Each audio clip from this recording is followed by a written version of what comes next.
Assalamualaikum warahmatullahi wabarakatuh. Good morning students. How are you today? I hope you always healthy and keep spirit for learning today. Before we study, let's start with basmalah. Bismillahirrahmanirrahim. In the name of Allah, the most beneficent and the most merciful. Apakah kalian ingat 2 pekan lalu kita belajar apa? Ya, betul. 2 pekan lalu kita belajar tentang penyajian data. Nah, ini merupakan tabel penyajian data yang kalian buat 2 pekan lalu. Tabel penyajian data ini bisa didapatkan dengan melakukan wawancara dengan anggota keluarga kalian terkait ukuran sepatu, buah kesukaan, maupun ukuran baju. Sebelum kita melanjutkan ke materi berikutnya, yuk sama-sama kita ulang kembali pembelajaran 2 pekan lalu tentang penyajian data dalam bentuk tabel. Apa sih itu data? Data adalah kumpulan informasi yang diperoleh berdasarkan fakta sebenarnya. Data dapat berupa angka ataupun huruf. Cara mengumpulkan data yang pertama yaitu angket atau kuesioner. Yang kedua, wawancara. Cara penyajian data dalam bentuk tabel sebagai berikut. Diketahui hasil ulangan matematika 20 siswa sebagai berikut. Langkah pertama yaitu mengurutkan data dari mulai yang terkecil sampai yang terbesar. Diketahui nilai terkecil pada hasil ulangan matematika berikut adalah 40. Sedangkan hasil ulangan matematika yang terbesar adalah nilainya 100. Artinya nilai yang kamu harus tulis adalah 40 sampai 100. Kita buat tabel yang berisi nilai, terus banyak siswa atau frekuensi. Kita tulis 40 sampai dengan 100.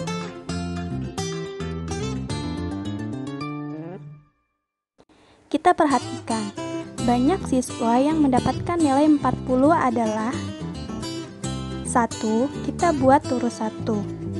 2. Kita buat turus 2. Banyak siswa yang mendapatkan nilai 40 adalah 2. Banyak siswa yang mendapatkan nilai 50 adalah 1, 2, 3. Banyak siswanya adalah 3.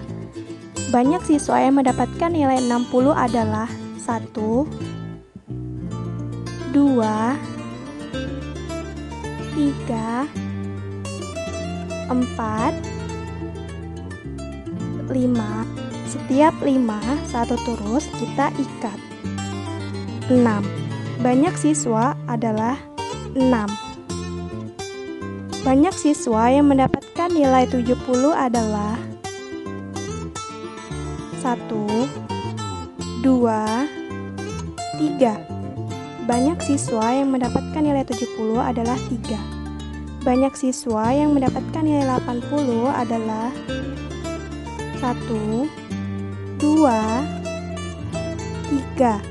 Yang memperoleh nilai 90 Kemudian kita jumlah. Frekuensinya adalah 20 siswa. Kolom turus merupakan kolom bantuan saja. Jika data sudah masuk semua ke dalam tabel, kolom turus boleh dihilangkan. Materi berikutnya, kita akan menyajikan data dalam bentuk diagram gambar atau piktogram. Setiap gambar mewakili satu atau beberapa data. Biasanya diagram gambar digunakan untuk menyajikan data yang jumlahnya besar. Perhatikan contoh soal berikut ini. Data hasil panen jeruk Pak Rudi dalam 5 bulan terakhir. Ditunjukkan pada tabel berikut ini. Dari tabel berikut ini, kita dapat menyajikan data dalam bentuk diagram gambar. Pilihlah gambar untuk mewakili banyaknya data yang akan kita sajikan. Gambar jeruk. Selanjutnya, tentukan berapa bilangan yang ingin kita gunakan untuk mewakili satu gambar tersebut. Misalnya, satu jeruk mewakili 100 ton. Bulan Januari hasil panennya adalah 800 ton.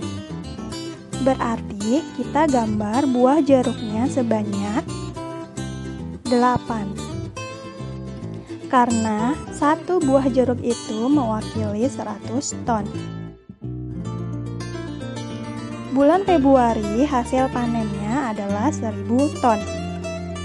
Maka jika kita menyajikannya dalam bentuk diagram gambar, kita menggambar jeruk sebanyak 10 buah. Karena kenapa?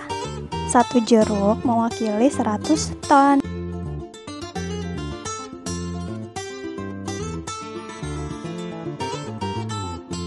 Di bulan Maret, hasil panennya sebanyak 400 ton. Maka banyak buah jeruknya adalah 4 buah jeruk. Pada bulan April, hasil panennya sebanyak 200 ton. Maka gambar buah jeruknya ada berapa? Hayo. Ya, betul, ada 2 buah. Nah, yang terakhir di bulan Mei, hasil panennya adalah sebanyak 1200 ton. Siapa yang tahu ada berapa jumlah jeruk? Ya, betul, ada 12 jeruk. Good job. Next, kita akan mempelajari tentang statistika menyajikan data dalam bentuk diagram garis. Diagram garis adalah diagram yang disajikan menggunakan garis untuk menunjukkan banyaknya data yang telah diperoleh. Fungsi diagram garis adalah untuk menyajikan data yang berkala dan berkesinambungan. Misalnya data detak jantung, data kurs rupiah, data penjualan sepeda, dan data pasien di suatu rumah sakit. Contoh soal, data yang diperoleh Ahmad terhadap hasil panen jagung ayahnya dalam 5 tahun terakhir sebagai berikut. Langkah pertama, buatlah garis tegak dan garis mendatar. Langkah kedua, garis tegak menunjukkan jumlah hasil panen dalam ton, sedangkan garis yang mendatar menunjukkan tahun.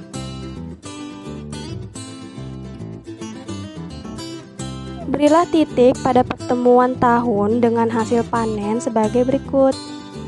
Pada tahun 2014, hasil panennya sebanyak 10 ton.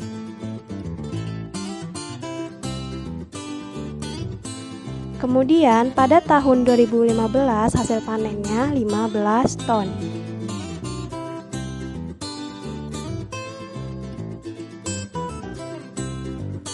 Pada tahun 2016, hasil panennya adalah 25 ton.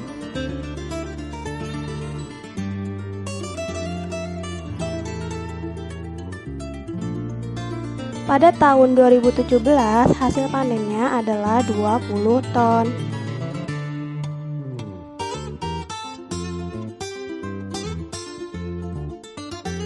Dan pada tahun 2018, hasil panennya adalah 30 ton.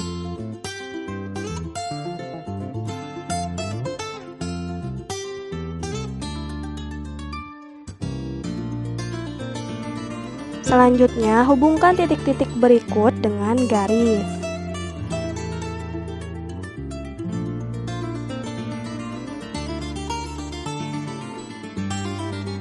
Bagaimana? Sampai sini sudah paham? Kalau sudah paham, kita lanjut yuk ke materi selanjutnya. Materi selanjutnya, kita akan belajar tentang statistika menyajikan data dalam bentuk diagram batang. Perhatikan contoh soal berikut. Data ukuran sepatu yang diperoleh Salma dalam menyebarkan angket di sekolahnya disajikan dalam tabel berikut. Dari tabel tersebut, kita bisa membuat diagram batang. Perhatikan langkah-langkah berikut. Buatlah sumbu tegak dan mendatar. Tulislah ukuran sepatu pada sumbu mendatar. Dan menulislah banyak siswa pada sumbu tegak. Pastikan jarak antar titik pada sumbu sama ya.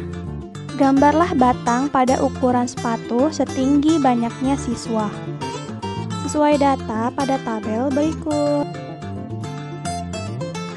Pada tabel, ukuran sepatu 32 cm, banyak siswanya adalah 10 siswa. Kita buat batang di ukuran sepatu 32 yang banyak siswanya 10.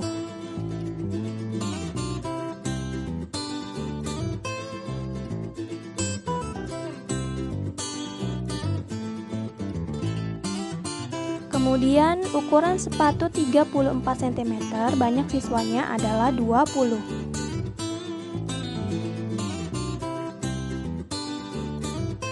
Ukuran sepatu 36 cm, banyak siswanya adalah 15. Ukuran sepatu 38 cm adalah banyak siswanya 25.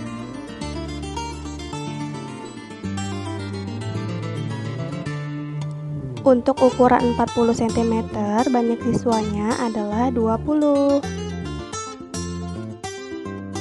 Yang terakhir, ukuran sepatu 42, banyak siswanya adalah 5. Dari hasil diagram berikut ini, kita bisa mengetahui ukuran sepatu yang paling banyak digunakan oleh siswa, yaitu ukurannya 38. Sedangkan paling sedikit siswa menggunakan sepatu berukuran 42. Sampai di sini dulu pembelajaran kita hari ini. Kita tutup dengan hamdalah. Alhamdulillahirabbil alamin. All praises and thanks to Allah, the Lord of the mankind. Kurang lebihnya mohon maaf. Wassalamualaikum warahmatullahi wabarakatuh. Happy learning kids.